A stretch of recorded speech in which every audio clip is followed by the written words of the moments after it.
La mayoría de las ciudades viejas y sus vecindarios no fueron diseñadas con la mentalidad de que la población comenzaría a crecer de manera exponencial y que tendría que ser acomodada. Generalmente la construcción de las carreteras responde a la necesidad de conectar puntos de importancia económica, delineándose con base en las restricciones geográficas. Una vez que las carreteras conectoras han sido establecidas, los negocios nuevos y más carreteras son posicionados estratégicamente a lo largo del asfalto, solo dando cabida a modificaciones, adiciones y alteraciones menores, pero nunca ningún cambio dramático. Entonces, el vecindario de mi infancia tuvo que haber sido viejo. Las primeras casas que se construyeron debieron haber sido colocadas alrededor del lago, y el área habitable se incrementó gradualmente a medida que se crearon extensiones nuevas sobre el camino original, pero todas estas extensiones terminaban abruptamente en un punto o en otro. Solo había una entrada o salida para todo el vecindario. Muchas de las nuevas extensiones estaban limitadas por un afluente que se alimentaba del lago y que pasaba justo al lado de lo que llegué a nombrar la fosa. Gran parte de las casas originales tenían patios inmensos, pero algunos de esos terrenos originales fueron divididos, dejando atrás propiedades con límites más y más pequeños. Una vista aérea de mi vecindario daría la impresión de que un calamar gigante murió en el bosque y un empresario aventurero encontró su cadáver y pavimentó carreteras a lo largo de sus tentáculos, solo para retirar su involucramiento y dejar que el tiempo, codicia y desesperación se encargaran de dividir la tierra entre los dueños de las casas prospectivos, como un intento embarazoso de la proporción áurea. Desde mi pórtico podía ver las casas viejas que rodeaban el lago, pero la casa de Doña Maggie era mi favorita.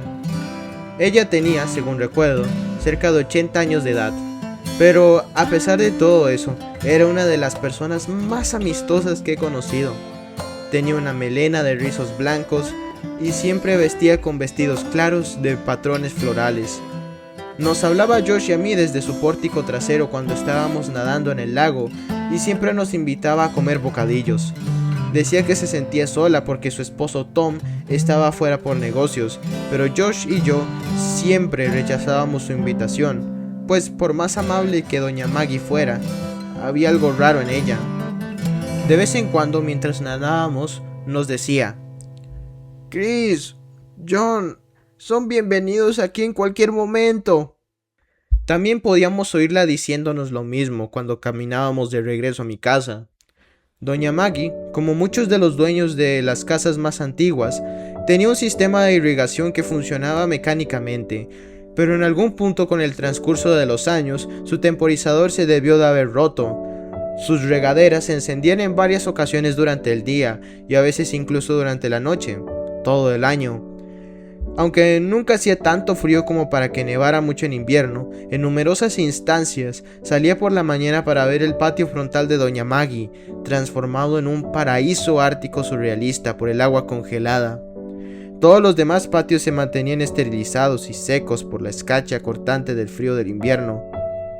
Pero ahí, en medio del recordatorio deprimente de la brutalidad de la temporada, había un oasis de hielo hermoso, colgando como estalactitas de cada rama de árbol y de cada hoja de cada arbusto. Conforme el sol se alzaba, era reflejado y las piezas de hielo desglosaban sus rayos en un arco iris que solo podía ser observado brevemente antes de que te cegara. Incluso a esa edad, estaba maravillado por lo bello que era. Y Josh y yo íbamos ahí con frecuencia para caminar en la grama con el hielo, y entablábamos peleas de espada con los carámbanos. Un día le pregunté a mi mamá por qué Doña Maggie lo dejaba así. Mi mamá pareció haberse debatido la explicación antes de decir: bueno, cariño, Doña Maggie se enferma mucho, y a veces cuando se pone muy enferma se confunde. Es por eso que cambia tu nombre y el de Josh. No es su intención, pero hay momentos en los que simplemente no los puede recordar.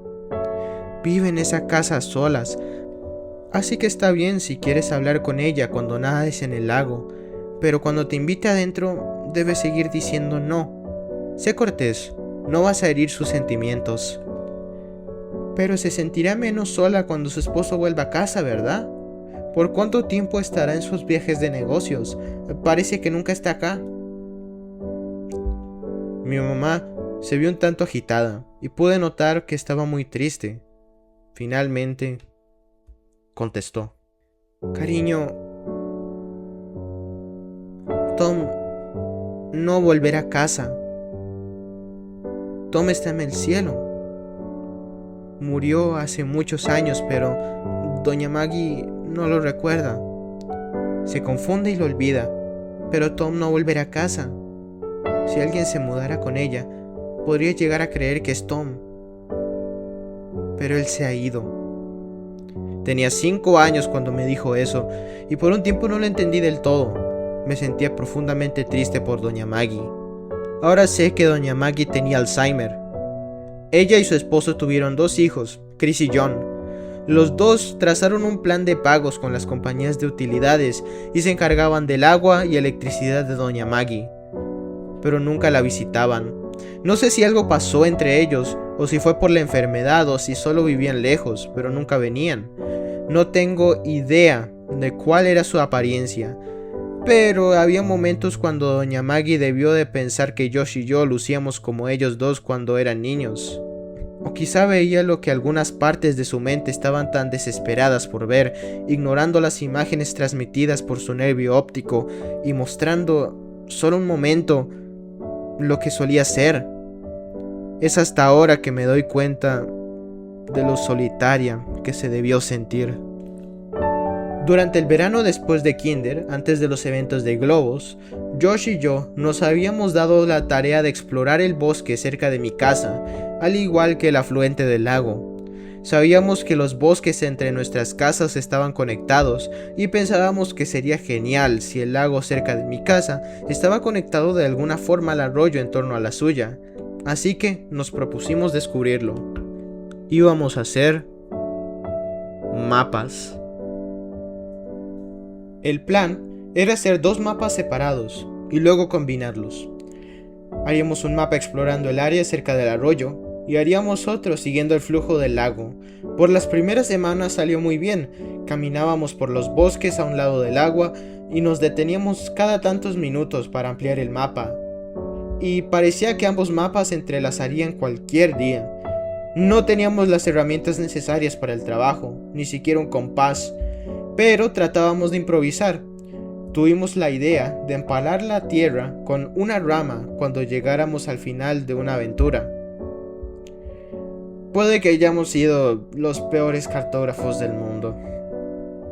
Sin embargo, el bosque se hizo muy espeso eventualmente a un lado del agua que provenía del lago y fuimos incapaces de proseguir. Perdimos el interés en nuestro proyecto por un tiempo y redujimos nuestras exploraciones significativamente, aunque no por completo, cuando empezamos a vender granizados. Después de que le enseñé a mi mamá las fotografías que había traído de la escuela y ella me quitó la máquina de granizados, nuestro interés en los mapas se revitalizó. Habíamos ingeniado un nuevo plan. Pese a que no entendía por qué mi mamá me había impuesto lo que yo consideré que eran restricciones demasiado severas en cuanto a lo que podía hacer y a dónde podía ir, y ella me vigilaba con frecuencia si iba afuera a jugar con Josh. Esto significaba que no podíamos quedarnos en el bosque por horas para poder encontrar un nuevo camino. Pensamos que sencillamente podíamos nadar cuando llegáramos al límite del bosque, pero eso no podría funcionar, porque el mapa se mojaría. Entonces tuvimos una idea brillante. Crearíamos una balsa. Debido a la construcción en el vecindario, había una cantidad enorme de material de construcción, chatarra que la compañía dejaba en la fosa para mantenerla fuera de las carreteras y alejada del sitio de construcción, pues ya no la necesitaban. Originalmente conceptualizamos un barco formidable, completado con un mástil y un ancla, pero esto fue disminuido rápidamente a algo más manejable. Tomamos varias piezas largas de espuma plástica que reforzamos con una tabla de espuma y las atamos con cuerda e hilo de cometa. La balsa funcionó muy bien, y aunque ambos actuábamos y hablábamos como si la funcionalidad de la balsa hubiera sido un hecho, sé que al menos yo estaba sorprendido. Los dos teníamos ramas bastante grandes que utilizábamos como remos, pero encontramos más fácil empujarnos contra la tierra debajo del agua para usarlas como se suponía. Para cuando el agua se hizo demasiado profunda, simplemente nos acostamos sobre nuestros estómagos y usamos nuestras manos para remar, lo cual también funcionaba, pero no igual de bien. La primera vez que tuvimos que recurrir a ese método de propulsión, recuerdo haber pensado que, desde abajo, se debió de haber visto como si un hombre colosalmente gordo de brazos diminutos salió a nadar. Nos tomó varios viajes para lograr que la balsa llegara a la porción intransitable del bosque. Navegábamos por un rato y luego atracábamos la balsa. La próxima vez, corríamos por el bosque para llegar a la balsa y viajábamos un poco más. Continuamos esto bien entrado mi primer grado de la escuela primaria. Josh y yo fuimos asignados a grupos diferentes ese año, así que como no nos veíamos durante el día escolar, nuestros padres estaban más que dispuestos a dejarnos jugar todos los fines de semana de cada semana. Lo que es más, el papá de Josh había aceptado un trabajo de construcción extenso que requería trabajar los fines de semana y su madre estaba de turno en el hospital. Para Josh, esto significaba que se quedaba en mi casa la mayor parte del fin de semana, semana tras semana. Hicimos un progreso excelente, pero cuando finalmente llegamos al impasse y tuvimos la oportunidad de explorar más allá, no pudimos encontrar un lugar para atracar la balsa. El bosque era demasiado espeso y el agua había erosionado la tierra al punto de que había un aumento del terreno bajo el afluente, exponiendo las raíces húmedas y retorcidas de los árboles. Teníamos que regresar cada vez y acabar dejando la balsa en la misma condensación de árboles que nos motivó a construirla en primer lugar. Y lo que era aún peor, el invierno había llegado, así que no podíamos justificar el salir de la casa en nuestros trajes de baño. No estábamos llegando a nada, siempre teníamos que volver antes de expandir nuestro terreno. En un sábado, cerca de las 7 de la noche, Josh y yo estábamos jugando cuando una de las compañeras de trabajo de mi mamá llamó a nuestra puerta. Su nombre era Samantha y la recuerdo bien porque le propuse matrimonio un par de años después cuando me acompañó mi mamá al trabajo. Mi mamá dijo que tenía que ir al trabajo para reparar un problema que había surgido y que volvería alrededor de 2 horas. Su auto estaba siendo reparado, por lo que tendría que viajar con Samantha. Dijo que no podía salir de la casa bajo ninguna circunstancia ni abrirle la puerta a nadie, y estaba a la mitad de explicarme que llamaría cada hora. Pero terminó ese comentario prematuramente, cuando recordó que nuestro teléfono había sido desactivado por pagos atrasados, razón por la cual Samantha había llegado sin avisar. Me clavó la mirada en tanto cerraba la puerta y dijo: «Quédate aquí. Esta era nuestra oportunidad». Las observamos conducir por el camino serpentino hacia la salida, y tan pronto como su auto rotó en la última intersección visible, corrimos a mi habitación. Saqué mi mochila mientras Josh agarraba el mapa. Oye, ¿tienes una linterna? No, pero vamos a volver antes de que oscurezca. Estaba pensando que deberíamos tener una sola, por si acaso. Mi mamá tiene una, pero no sé en dónde la guarda. ¡Espera! Corrí a mi closet y bajé una caja del estante superior. ¿Tienes una linterna ahí? No exactamente. Abrí la caja y revelé 3 candelas romanas que había tomado de entre las de mi mamá amasó para el día de la independencia del verano pasado. Junto a un encendedor que me las había ingeniado para quitarlo unos meses atrás, podría asegurar que al menos tuviéramos algo de luz si la necesitábamos. Esto ocurrió unas semanas antes que se me diera la oportunidad de temerle al bosque, así que no fue el miedo lo que motivó nuestra búsqueda de una fuente de luz, solo el realismo. Lo tiramos todo en la mochila y escapamos por la puerta trasera, cerciorándonos de haber cerrado para que Cajas no se fuera a salir. Teníamos 1 hora y 50 minutos. Corrimos por el bosque tan rápido como pudimos y llegamos a la balsa en unos 15 minutos. Teníamos nuestros trajes de baño debajo de nuestra ropa así que nos quitamos las camisas y nuestros pantalones cortos y los dejamos en dos bultos separados cerca de la orilla del agua. Desatamos nuestra balsa del árbol, agarramos nuestras ramas remos y zarpamos. Tratamos de movernos rápidamente para llegar a un punto más allá del contenido de nuestro mapa en expansión continua, pues no teníamos tiempo que perder con vistas antiguas. Después de que pasamos el último lugar registrado en el mapa, el agua se hizo más y más honda. Estaba oscureciendo, volviéndose más difícil en distinguir un árbol del otro, y ambos nos estábamos sintiendo un poco nerviosos.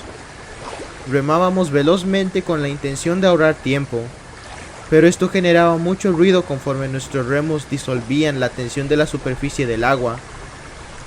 En el fondo, podíamos oír el crujido de hojas muertas y el quiebre de ramas caídas por la arboleda de nuestra derecha. No sabíamos qué tipo de animales residían en la profundidad de este bosque, pero estábamos seguros que no queríamos descubrirlo. Mientras Josh corregía el mapa que yo estaba iluminando con el encendedor, fuimos confrontados por el hecho de que los sonidos no eran espontáneos. Rápida y rítmicamente, escuchamos.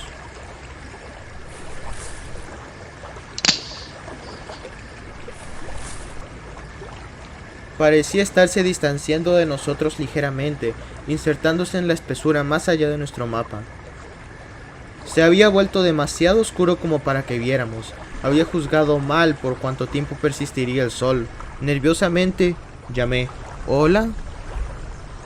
Hubo un momento breve de ansiedad asfixiante, en tanto permanecimos estáticos sobre el agua. El silencio fue roto súbitamente por una risa. ¿Hola? Se mofó Josh. ¿Y qué? Hola, señor monstruo en el bosque. Sé que se está escondiendo, pero quizá quisiera contestar mi hola. ¡Hola! Me di cuenta de lo estúpido que había sido eso. Fuera lo que fuera, no iba a responder. Ni siquiera me di cuenta de que lo había dicho hasta después de hacerlo. Josh continuó. ¡Hola! Con falsete agudo. Hola. Lo contrarresté con el barítono más profundo que pude lograr. ¡Hola, compa! Hola, bip, bup. ¡Hola! Continuamos burlándonos del otro, y estábamos en el proceso de hacer girar la balsa para regresar, cuando lo escuchamos. Hola. Fue susurrado y forzado como si hubiese sido accionado por el último aliento de un par de pulmones desinflándose, pero no sonó aquejado. Había venido del lugar justo más allá del mapa, el cual ahora se ubicaba detrás de nosotros, dado que habíamos girado la balsa. Lentamente me volteé en dirección del sonido mientras buscaba a tientas las candelas romanas. Quería ver. ¿Qué estás haciendo? Pero ya la había encendido. Cuando la mecha chispeante se hundió en la envoltura, la sostuve hacia el cielo. En realidad nunca había usado una de estas, y pensé que tendría un talento cinematográfico para ello. Un orbe verde y brillante se disparó de las estrellas y extinguió velozmente. Reajusté mi brazo hacia el horizonte. Podía recordar que tenía varios colores, pero no sabía cuántas veces podía disparar una de estas hasta que se pudiera agotar. Una bola de luz salió despedida y crepitó por los árboles, pero no vi nada aún. Solo vámonos. Me presionó Josh, girándose para encarar la dirección a casa, y empezó a remar con agitación. Una más. Bajando el brazo directamente hacia el bosque frente a mí, otra bola roja fue lanzada del tubo. Viajó en línea recta hasta que colisionó con un árbol, explotando la luz brevemente en un diámetro mucho mayor. Aún nada. Dejé caer la candela en el lago y observé a una última bola de fuego penetrar el agua, solo para morir rápidamente sofocada. Una vez que comenzamos a remar en dirección a mi casa, escuchamos un crujido sonoro en el bosque, y para nada disimulado, la ruptura de ramas y el pisoteo de hojas sobrecogían el ruido de nuestro salpiqueo. Estaba corriendo. Por nuestro pánico, empujamos la balsa con demasiada violencia y sentí una de las cuerdas bajo mi pecho aflojarse. ¡Josh! ¡Ten cuidado! pero era muy tarde. Nuestra balsa se estaba rompiendo. Dentro de poco se había venido abajo por completo. Los dos nos aferramos a un pedazo de espuma plástica, pero las piezas no eran lo suficientemente grandes como para mantenernos a flote, y nuestras piernas colgaban por debajo de nosotros en el agua de invierno. ¡Josh! ¡Rápido!, grité, señalando el mapa a su lado. Forcejeó, pero estaba muy helado como para movernos con libertad, y ambos observamos al mapa conforme se alejaba flotando. Nos acercamos a la orilla, escuchando el crujido frenético, atronado hacia nosotros desde el bosque de arriba. Incesantes, pateamos con nuestras piernas y pudimos alcanzar el muelle de nuestra balsa. Nos quitamos los trajes de baño y estábamos desesperados por meternos en ropa seca que nos escudara del frío cortante en el aire. Me puse mis shorts, pero algo andaba mal. Me giré hacia Josh. Oye, ¿en dónde está mi camisa? Se encogió de hombros y sugirió. Quizás el viento la tiró al agua y flotó en el lago. Le dije a Josh que volviera a casa y que dijera que estábamos jugando a las escondidas y mi mamá estaba en casa. Tenía que encontrar mi camisa. Corrí detrás de las casas y me asomé por el agua, inspeccionando la costa. Se me ocurrió que, con algo de suerte, tal vez podría encontrar el mapa también. Me estaba movilizando bastante rápido, porque necesitaba llegar a casa, y estaba a punto de rendirme cuando mi concentración fue interrumpida por un sonido que vino desde atrás. ¡Hola! Me di la vuelta. Era doña Maggie. Nunca la había visto por la noche antes, y bajo esa luz pobre se veía excesivamente frágil. La calidez usual que envolvía su actitud parecía haberse apagado con la brisa. No podía recordar haberla visto alguna vez sin una sonrisa, así que su rostro se veía extraño. «Hola, doña Maggie». «Ah, hola, Chris». La calidez y su sonrisa retornaron, incluso si sus recuerdos no hicieron lo mismo. «No podía ver que eras tú en la oscuridad de ahí».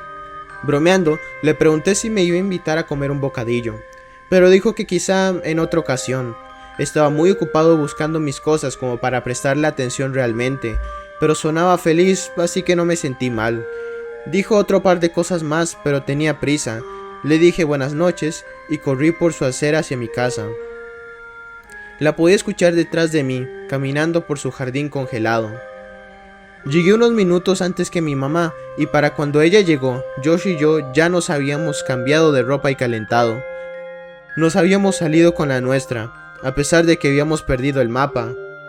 ¿La pudiste encontrar? Nah, pero vi a doña Maggie. Me llamó Chris de nuevo. Te lo digo, solo alégrate que nunca la has visto de noche. Ambos nos reímos y él me preguntó si me había invitado a comer bocadillos, bromeando con que debían de ser terribles, porque ni siquiera lograba regalarlos. Le dije que no lo había hecho, y él estaba sorprendido. Ahora que tenía el tiempo para pensarlo, yo también lo estaba. Cada vez que la veíamos, nos ofrecía bocadillos. Y ahí estuve, haciéndome invitado solo, aunque sarcásticamente, y me dijo que no. Mientras Josh seguía hablando de doña Maggie, noté de pronto que el encendedor aún podía estar en mi bolsillo, y sería desastroso si mi mamá lo encontraba. Agarré mis shorts del suelo y palpé mis bolsillos. Sentí algo, pero no era el encendedor. Desde mi bolsillo trasero saqué un pedazo de papel doblado y mi corazón dio un vuelco. ¿El mapa? Pensé. Pero lo vi irse flotando. Dibujado en el papel, dentro de un óvalo grande, estaban dos figuras de palitos tomados de las manos. Uno era mucho más grande que el otro, pero ninguno tenía rostro. El papel estaba roto, así que faltaba una parte, y había un número escrito cerca de la esquina superior derecha. Era un número 15 o 16. Nerviosamente le entregué a Josh el papel y le pregunté si él lo había puesto en mi bolsillo en algún punto, pero se burló de la idea y me preguntó por qué estaba tan preocupado. Apunté a la figura de palitos más pequeña y lo que estaba escrito a su lado eran mis iniciales. Le conté a George el resto de la conversación entre doña Maggie y yo.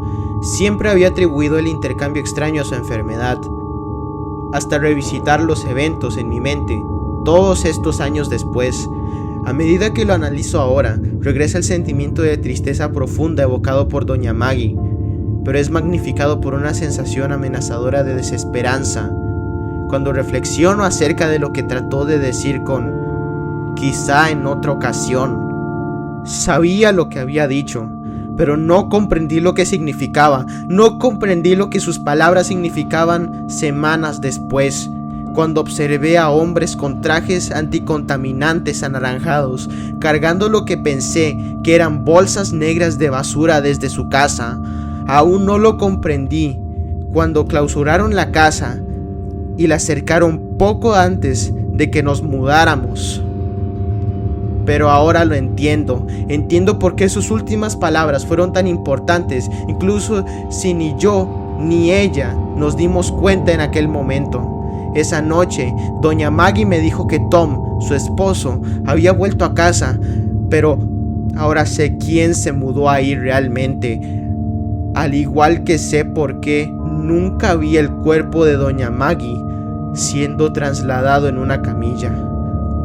Las bolsas no estaban llenas de basura.